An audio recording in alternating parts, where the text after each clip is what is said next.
আসসালামু আলাইকুম দর্শক, আমি রাসেল ইব্রাহিম। এই মুহূর্তে যারা আমার এই ভিডিও দেখছেন আমি আপনাদেরকে স্বাগত জানাচ্ছি।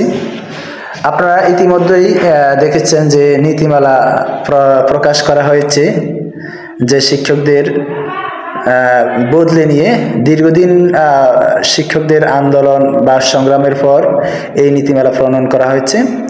কিন্তু এখানে অনেকেই দেখলাম তর্ক বিতর্ক করছেন যে ইন্ডেক্সধারীদের জন্য নাকি এটা, যারা এনটিআরসির মাধ্যমে নিয়োগ পেয়েছে শুধু তাদের জন্য, এরকম বিভিন্ন ধরনের বিতর্ক।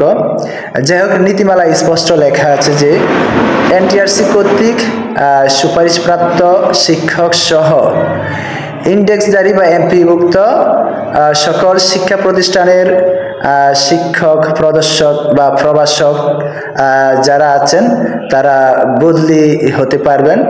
অর্থাৎ অধ্যক্ষ যারা বা প্রধান শিক্ষক যারা তারা এই নীতিমালায় নেই। পাশাপাশি কর্মচারীদের জন্য একটা আন্দোলন করা হয়েছিল বা তাদের জন্য বদলির একটা সুযোগ চাওয়া হয়েছিল। কর্মীরা এর আওতাভুক্ত নেই।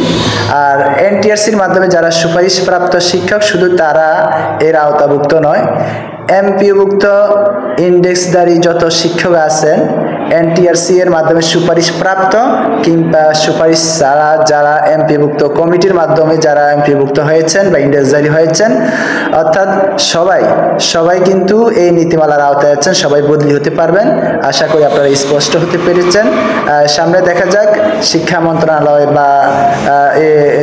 বা শিক্ষা উপদেষ্টা কোন পদক্ষেপ গ্রহণ করেন, এক্ষেত্রে কোনটা তারা প্রাধান্য দেবেন, দূরত্ব নাকি বয়স নাকি নারী। যাই হোক, দেখা যাক কি হয়, আমরা অপেক্ষায় থাকি।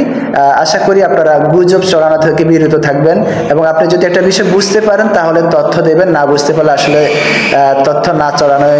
গুজব তথ্য না ছড়ানোই সমীচীন বলে মনে হয়। ভালো থাকুন, সুস্থ থাকুন। আসসালামু আলাইকুম।